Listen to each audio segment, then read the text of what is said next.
చూస్తున్నాం ఆంధ్రప్రదేశ్ రాజకీయాల్ని ముంబై నటి కిడ్నాప్ వ్యవహారం షేక్ చేస్తోంది. ముఖ్యంగా జగన్ ప్రభుత్వ సలహాదారుగా వ్యవహరించిన సజ్జల పేరు కూడా బయటకు రావడంతో వైసీపీ ఉలిక్కిపడింది. అంతేకాదు కొందరి ఐపీఎస్ల పాత్రపై ప్రభుత్వం ఆరా తీస్తోంది. అలాంటివి విన్నప్పుడు అసహ్యంగా ఉందంటూ ముఖ్యమంత్రి చంద్రబాబు నాయుడు చాలా ఘాటు వ్యాఖ్యలు చేశారు. ఒకప్పుడు చిన్న ఆరోపణ వచ్చినా పెద్ద స్కాండల్గా ఊహించుకునే వాళ్ళమని, జగన్ జమానాలో అలాంటివి సాధారణంగా మార్చేశారని మండిపడ్డారు. ఇన్ పాలిటిక్స్ ఎప్పుడూ ఒక చిన్న ఇది వస్తే అది పెద్ద స్కాండల్గా ఊహించుకున్నాం ఒకప్పుడు. ఇప్పుడు యూజువల్ అయిపోయినాయి. పార్టీలు మాట్లాడరు, ఆ పార్టీ ప్రెసిడెంట్ మాట్లాడు, ఏం నాకు చిన్న ఈరోజు నిన్న మా వాళ్ళు ఏదో చిన్న పనులు చేశారంటే I'm very serious about it. నా ఇమేజ్, నా క్రెడిబిలిటీ, మా పార్టీ విశ్వసనీయత, I'm thinking seriously. I want to talk to them very frankly. I want to guide them, or otherwise I want to be very firm. అలాంటివి నేను ఆలోచిస్తుంటే ఇన్ని జరుగుతా ఉంటే మాట్లాడరా మీరు? అంటే ఏంటి మీ ప్రవర్తన? ఏవి రాష్ట్రం ఏంటి? ఏంటి ప్రపంచంలో మీరు చెప్పండి. ఇటీవల కాలంలో అపోజిషన్లో ఉంటే వాళ్ళ ఎమ్మెల్యేలు ఎమ్మెల్సీలు వాళ్ళ క్యారెక్టర్స్ అవన్నీ వస్తూ ఉంటే are you not feeling ashamed of it? మీకు అనిపించలేదా ఇక్కడుండే లీడర్స్ మిమ్మల్ని అడుగుతున్న మీడియాని? Is it the way running political parties in politics? DGP సైతం ఈ వ్యవహారాన్ని సీరియస్గా తీసుకున్నారు. విశాఖపట్నంలో పర్యటించిన ద్వారకా తిరుమలరావు ఆ వ్యవహారంలో ఎవరిది తప్పున్నా యాక్షన్ తీసుకుంటామని హెచ్చరించారు. నేను సత్యాన్ని పేపర్లో చూశాను, విన్నాను, అంతా తెలుసుకున్నాను. సిపి విజయవాడతో మాట్లాడాను. సో దాని గురించి ఉన్నటువంటి విషయం ప్రకారం దర్యాప్తు సరిగా జరిగిందా జరగలేదా, ఏం తప్పు జరిగింది అనేది ఖచ్చితంగా ఎంక్వైరీ చేయడం జరుగుతుంది. సో దాంట్లో ఎవరైనా తప్పు ఉన్నట్లయితే ఖచ్చితంగా యాక్షన్ తీసుకోవడం జరుగుతుంది. ఏదైనా కానీ ఏదో ఒకటి చెప్తున్నాను, తప్పు ఏదైనా జరిగితే అది ఫలానా వాళ్ళు చేశారా, ఎక్స్ చేశారా, వై చేశారా, వాళ్ళు చెప్తే చేశారా, వీళ్ళతో చెప్తే చేశారా కాకుండా ఏదైనా తప్పుగా చూడాలి. మనం తప్పుగా చూసి యాక్షన్ తీసుకోవాల్సి ఉంటుంది. అదేవిధంగా ఏదైనా మంచి పని జరిగి ఉంటే దాన్ని మళ్ళీ తప్పుదోవ పట్టించేదా వేరేగా వాళ్ళు చేస్తుంటే దాన్ని మళ్ళీ మనం కరెక్ట్ చేయాల్సి ఉంటుంది. సో ఏది అయినా కానీ పారదర్శకంగా ఉండాలి, చట్టానికి లోబడి పనిచేయాలి, చట్టాన్ని గౌరవిస్తూ మానవ హక్కులు గౌరవిస్తూ పనిచేయాలి. అదేవిధంగా ప్రజలకి చక్కటి పోలీసింగ్ ఇచ్చి పారదర్శకంగా ఇచ్చి ప్రజలకి జవాబుదారీతనంగా ఉండాలని చెప్పి నిర్ణయించుకోవడం జరిగింది.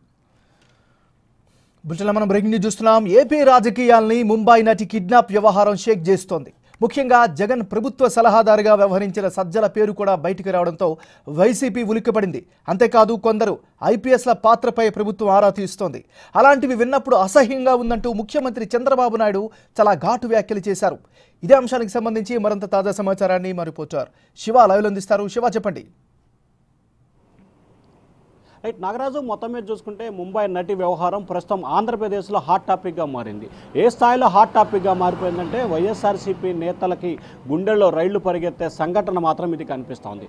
ప్రధానంగా గత 4 రోజులుగా ఆంధ్రప్రదేశ్ రాజకీయాల్లో తీవ్రంగా దుమారం రేపుతున్న నటి విషయానికి సంబంధించి కూడా వైఎస్ఆర్సీపీ నేతలు కీలకమైన పాత్ర పోషించినట్లు కూడా తెలుస్తూ ఉంది. దీనికి సంబంధించి సంబంధం లేని ఎపిసోడ్లో ఏదైతే బాంబేకి సంబంధించి ఒక రాష్ట్రం, ఆంధ్రప్రదేశ్ సంబంధించి మరొక రాష్ట్రం, ఎక్కడా కూడా సంబంధం లేని పొంతం లేని విషయాలతో కేసు నమోదు చేసి ఆ కుటుంబాన్ని చిత్రహింసలు పెట్టిన దానికి సంబంధించి కూడా ఇటీవల వెలుగులోకి వచ్చిన పరిస్థితి కనిపిస్తూ ఉంది.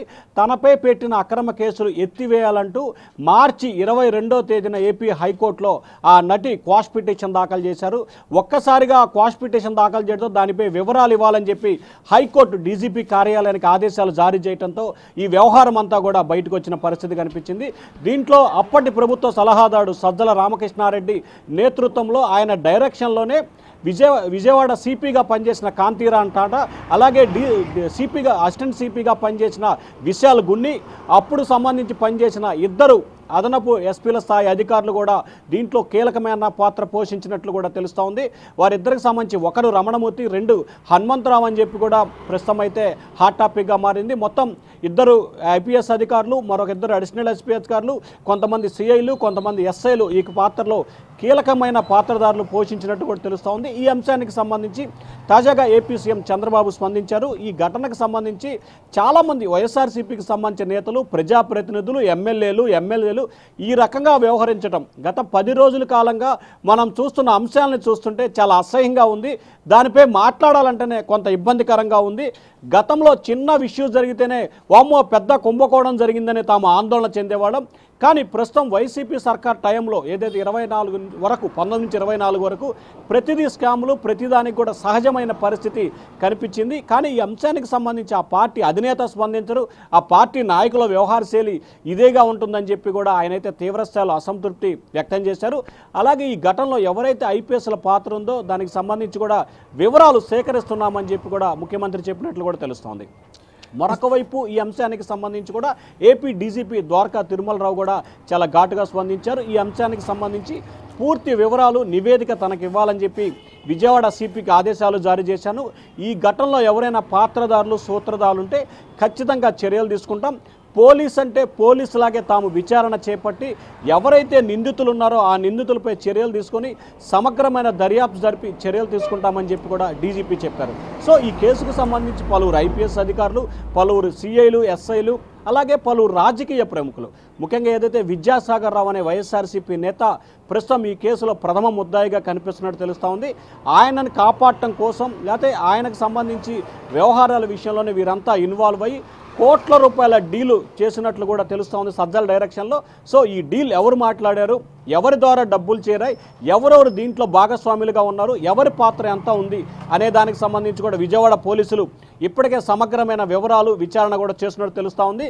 1-2 రోజుల్లోనే ఈ కేసుకు సంబంధించి ఎవరెవరు ఉన్నారు అనే దానికి సంబంధించి క్లారిటీ వచ్చే అవకాశాలు అయితే కనిపిస్తూ ఉన్నాయి. నాగరాజు, శివ, ఒక విషయం చెప్పండి. గడిచిన కొంతకాలంగా ఇలాంటి కేసులు వచ్చినప్పుడు కానీ లేకపోతే ఇలాంటి వ్యవహారాలపైన కూడా ఇమీడియట్గా స్పందిస్తున్నారు కానీ ఒక లాజికల్ కంక్లూజన్కి తీసుకురావట్లేదు అనేది సోషల్ మీడియాలో వినిపిస్తుంది. సో వాటన్నిటికీ కూడా చెక్ పెట్టేలాగా చర్యలు ఉంటాయా? అంటే ఖచ్చితంగా ఇక్కడ 2 రకాల ఇష్యూస్ ప్రధానంగా ఉంటుంది. ఒకటి లా అండ్ ఆర్డర్ కాపాడటం ఒక పార్ట్ అయితే, 2 ప్రస్తుతం కూటమి ప్రభుత్వం అధికారంలోకి వచ్చిన తర్వాత ఏ రకంగా పడితే అంటే మీరు అన్నట్లుగా సోషల్ మీడియాలో చర్యలు లేవు, వేగంగా లేవు అనే దానికి సంబంధించి కూడా చంద్రబాబు ఒకటి చెప్తున్నారు. తాము ఎక్కడా కూడా రాజకీయ కక్షపూరితంగా వ్యవహరించట్లేదు, చట్ట ప్రకారమే చర్యలు తీసుకుంటున్నాడు. సో ఖచ్చితంగా చట్ట ప్రకారం చర్యలు తీసుకోవాలంటే దానికి సంబంధించి సమగ్రమైన నివేదిక కావాలి, కొన్ని ఆధారాలు కావాలి, కొన్ని సాక్ష్యాలు కావాలి, కొంతమందిని విచారించాలి. సో ఈ వ్యవహారం అంతా జరిగి ఎవరైతే నిందితులు ఉన్నారో వారిని ఐడెంటిఫికేషన్ చేసి వారిని అరెస్ట్ చేయాలంటే ఖచ్చితంగా వారం నుంచి 10 రోజులు సమయం పట్టే అవకాశం ఉంది. వాస్తవానికి ఈ ఎపిసోడ్ వెలుగులోకి వచ్చి 4 రోజులు అవుతుంది. ఈ 4 రోజుల కాలంలోనే ఏపీ పోలీసులు కానీ విజయవాడ పోలీసులు కానీ శరవేగంగా దర్యాప్తు చేసి కేసుని మాత్రం ఒక స్టేజ్కి తీసుకొచ్చినట్టు తెలుస్తోంది. సో వాస్తవానికి వెంటనే ఏదైతే మీడియాలో కానీ లేకపోతే సోషల్ మీడియాలో కానీ ఆరోపణలు వచ్చినప్పుడు వెంబటే సంబంధిత వ్యక్తులపై చర్యలు తీసుకుని అరెస్ట్ చేసినా కానీ ఖచ్చితంగా ఇది కక్షపూరితంగా చేశారనే అపవాదు ప్రభుత్వానికి వస్తుంది. సో ప్రభుత్వానికి చెడ్డ పేరు రాకుండా పూర్తి స్థాయి సాక్ష్యాధారాలతో చట్ట ప్రకారమే వెళ్లాలనేది చంద్రబాబు ఆలోచన కనిపిస్తోంది. ఆయన ఇదే అంశాన్ని ముఖ్యమంత్రిగా బాధ్యత స్వీకరించిన దగ్గర నుంచి నిన్న మీడియా సమావేశం వరకు కూడా అదే వర్డ్ చెప్తా ఉన్నారు. సో చట్ట ప్రకారమే బాధ్యతాయుతంగా వ్యవహరిస్తాం, ఖచ్చితంగా చట్ట ప్రకారమే చర్యలు తీసుకుంటామని చెప్తున్నారు. ఎక్కడా రాజకీయపరమైన కక్షపూరిత వాతావరణానికి తాము తావివ్వము, రాష్ట్ర అభివృద్ధి విషయంలో ఇటువంటి వాటి పట్ల తాము చాలా కఠినంగా వ్యవహరిస్తామనేది చంద్రబాబు ఆలోచనగా కనిపిస్తూ ఉంది. నాగరాజు, శివ, మీరు చెప్పిన చాలా కీలకమైన పాయింట్ చెప్పారు. ఇప్పుడు కూడా చంద్రబాబు నాయుడు బయటను కూడా మనం ప్లే చేశాం. చంద్రబాబు నాయుడు సీఎం హోదాలో చాలా అసహనాన్ని వ్యక్తం చేశారు. కంప్లీట్ సిస్టమ్ పైనే ఆయన ఒక అసహనాన్ని వ్యక్తం చేశారు. మరి ఆయన వ్యాఖ్యలు ఎట్లా చూడాలి? అంటే ఖచ్చితంగా వైఎస్ఆర్సీపీకి సంబంధించి గత ప్రభుత్వం కొత్త ప్రభుత్వం ఏర్పడిన తర్వాత వైసీపీ ఓడిపోయిన తర్వాత మొదటగా విజయసాయిరెడ్డి ఎపిసోడ్ కానీ, ఆ తర్వాత ఎమ్మెల్సీ దువ్వాడ శ్రీనివాసు, ఆ తర్వాత మరికొంతమంది నేతలు, తాజాగా ఎమ్మెల్సీ అనంతబాబు ఎపిసోడు, ఇప్పుడు వైఎస్ఆర్సీపీ ప్రభుత్వంలో కర్త కర్మ క్రియ మొత్తం ముఖ్యమంత్రి ఏ సమయంలో కూడా బయటికి రాలేదు అప్పుడున్న జగన్మోహన్ రెడ్డి. కానీ సజ్జల రామకృష్ణారెడ్డి చిన్న గ్రామ స్థాయిలో జరిగిన విషయం దగ్గర నుంచి రాష్ట్ర స్థాయి విషయం వరకు కూడా ప్రతిదానికి ఆయనే రియాక్ట్ అవుతూ ఆయనే స్పందించిన పరిస్థితి కనిపిస్తోంది.